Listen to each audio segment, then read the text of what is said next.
चुनाव का टाइम है। आपको भी पता है कि नीतीश कुमार जी के एनडीए में आने से हुँ। उसी में एडजस्ट करना है सबको, तो इसमें कोई बड़ी बात नहीं है। भाजपा अकेले लड़ती, सभी सीटों पे अकेले लड़ती, हुँ। तो जैसे-जैसे गठबंधन में बढ़ेंगे सबको एडजस्ट करना पड़ेगा। फिर भी हम लोग को पूरा विश्वास है कि 2014 में जो हमारी स्थिति थी, हमारा पक्का है, हमें जो इंश्योरेंस मिला है या हम लोग हैं यानी कॉन्फिडेंट। अगर नमस्कार, मैं मनीष और आप देख रहे हैं मीडिया दर्शन। लोकसभा चुनाव काफी नजदीक है, लेकिन आपको बता दें कि एनडीए के तमाम जो शीर्ष नेतृत्व करता है, चाहे वो आरएलएम के नेता हो या फिर एलजेपीआर के नेता हो या फिर हम पार्टी के नेता हो, सभी नाराज दिख रहे हैं क्योंकि प्रधानमंत्री नरेंद्र मोदी का कार्यक्रम हो या अमित शाह का कार्यक्रम हो, कहीं भी न उपेंद्र कुशवाहा, न संतोष सुमन और न ही चिराग पासवान पहुंच रहे हैं। लोगों को मनाने के लिए बीजेपी के कई शीर्ष नेतृत्वकर्ता जो हैं उनके आवास पर ही पहुंच रहे हैं। आपको बता दें कि चिराग पासवान को अमित शाह मनाने में लगे हैं, तो संतोष सुमन को नित्यानंद राय, वहीं उपेंद्र कुशवाहा को संजय जायसवाल मनाने में लगे हुए हैं। आपको बता दें कि 2 से 3 दिनों के भीतर संजय जायसवाल दूसरी बार आज उपेंद्र कुशवाहा के आवास पर पहुंचे थे और इसी मुद्दे पर बात करेंगे भी आरएलएम के प्रदेश प्रवक्ता हेमंत जी से। हेमंत जी, ये 3 दिनों के भीतर दूसरी बार संजय जायसवाल पहुंच रहे हैं, क्यों नाराजगी है? कोई नाराज़गी नहीं है। हुँ।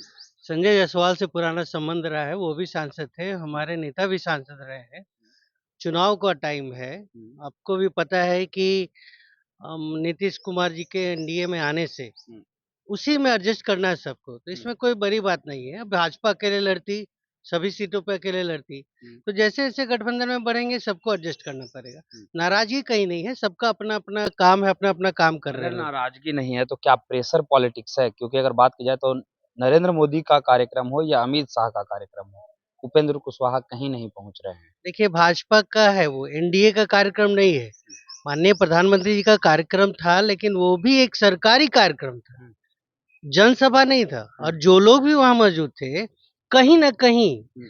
वो या तो सांसद रहे हैं या मंत्री रहे हैं, हुँ। इस वजह से मौजूद थे। हम लोग को पता लगा कि नहीं वो सरकारी कार्यक्रम है, इस प्रोटोकॉल के कारण नहीं गए वो, और इसमें कोई बड़ी बात नहीं और थी। इसमें कोई बड़ी बात नहीं। नहीं। आपने ये कहा कि सरकारी काम से आए थे, सरकारी कार्यक्रम था, इस वजह से लोग नहीं पहुंच रहे हैं। हुँ। चिराग पासवान सांसद हैं, आपके घटक दल के हैं, एनडीए के ही हैं, वो तो सांसद हैं, वो क्यों नहीं पहुंच अब पा ये रहे? चिराग पासवान के या तो प्रवक्ता बताएँगे, माननीय चिराग पासवान जी बताएँगे। हमारे यहाँ से कोई दिक्कत नहीं है। दूसरा आज जो कार्यक्रम हो रहा है, वो एनडीए का कार्यक्रम नहीं है, भाजपा का है। तो तो ये भाजपा के कार्यक्रम जब एनडीए का कार्यक्रम होगा, हमारे नेता उसमें मौजूद रहेंगे, आप खुद देखेंगे। तो ये 3 दिनों के भीतर 2 दिन संजय जायसवाल पहुँच गए, बड़ी बात है क्योंकि अगर बात की जाए कि राजनीतिक व्यस्तता के दौरान भी अगर ये 3 दिनों के भीतर 2 दिन समय निकाल रहे हैं और नरेंद्र मोदी इतने सालों बाद 5 दिन के भीतर 2 रैलियाँ कर ले रहे हैं, 3 रैलियाँ कर रहे हैं, तो कहीं न कहीं राजनीतिक शिगुफा जो अब छूट रहे हैं, राजनीतिक माहौल जो बन रहा है, चुनाव की तैयारियों में जुटे हुए हैं, उसी तैयारी को लेकर के तो नहीं आए? नहीं देखिए, ये उनका मैं पहले ही बताया, संजय जायसवाल से उनका व्यक्तिगत संबंध रहा है, अच्छा रहा है, वो भी सांसद है, ये भी सांसद। हुँ। तो इसलिए ठीक है, चुनाव के टाइम तो बातचीत तो होगी ही लोगों के बीच यानी में। नाराज़गी नहीं। कोई नाराज़गी नहीं है, सब कुछ है, समय का इंतज़ार है, सब लोग वेट कर रहे हैं कि बस। उपेंद्र कुशवाहा की पार्टी जो है कितना सीटों का डिमांड कर रही है? देखिए हम लोग 3 सीट का दावा पहले भी था 2014 में, अभी भी हम लोग को पूरा उम्मीद है कि भले एनडीए में कितना भी बढ़ जाए, हुँ। जो जो आपका ब्रांड विड्थ है, हुँ। 40 का साल 40 में हुँ। सबको एडजस्ट करना है। हुँ। फिर भी हम लोग को पूरा विश्वास है कि 2014 में जो हमारी स्थिति थी, 3 सीट कम से कम हम लोग को मिलेगा और ये पूरा उम्मीद है। अगर नहीं मिला तो फिर क्या फैसला लिया? राजनीति में अगर-मगर का कोई नई बात होता है, संभावना का खेल चलते रहता है, लेकिन हम लोग क्योंकि को अगर बात 3। की जाए 40 में ही आपको लड़ना है, हाँ, बात 40 में सही 16 है। बीजेपी, 16 जेडीयू जो ऑलरेडी पहले से थी। अब यहाँ देखा जाए कि जीतन मांझी भी दावे कर रहे हैं, आपकी भी पार्टी दावा कर रही है। वहीं चिराग पिछले बार 6 सीट उनके पार्टी को मिला था, तो वो 6 सीट से कम कंप्रोमाइज़ करने को तैयार होंगे ही नहीं। तो फिर कैसे सीट शेयरिंग पे बात बन देखिए, पाएगी? एक बात तो पक्का है कि 40 सीट ही है। हुँ। पहले 2 थे, हुँ। अब उसमें 6 हैं, हुँ। 5 है, 6 सबको एडजस्ट करके चलना है। सबको थोड़ा-थोड़ा तकलीफ होगा। हम अगर 4 आदमी का खाना बनाए हैं और 6 आदमी आ गए, उसी में बाँट कर खाना है। सब लोग चलेंगे, बाकी का मुझे नहीं पता।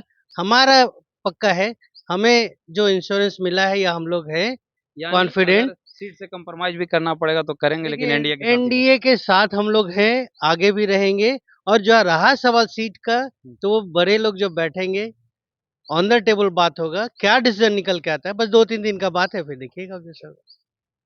तो ये थे हमारे साथ इंजीनियर हेमंत कुमार। आपको बता दें कि इन्होंने कहा कि 3 सीटों की डिमांड जो है 2014 में भी की गई थी और अभी वर्तमान में भी 3 सीटों की डिमांड की जा रही है। लेकिन आपको बता दें कि नीतीश कुमार के आने से समीकरण जो है बिगड़ता हुआ दिख रहा है। किसी भी कार्यक्रम में नरेंद्र मोदी के कार्यक्रम हो या अमित शाह के कार्यक्रम में कोई भी एनडीए के घटक दल के नेता नहीं पहुंच रहे हैं। फिलहाल इस खबर में इतना ही। देखते रहें मीडिया दर्शन। धन्यवाद।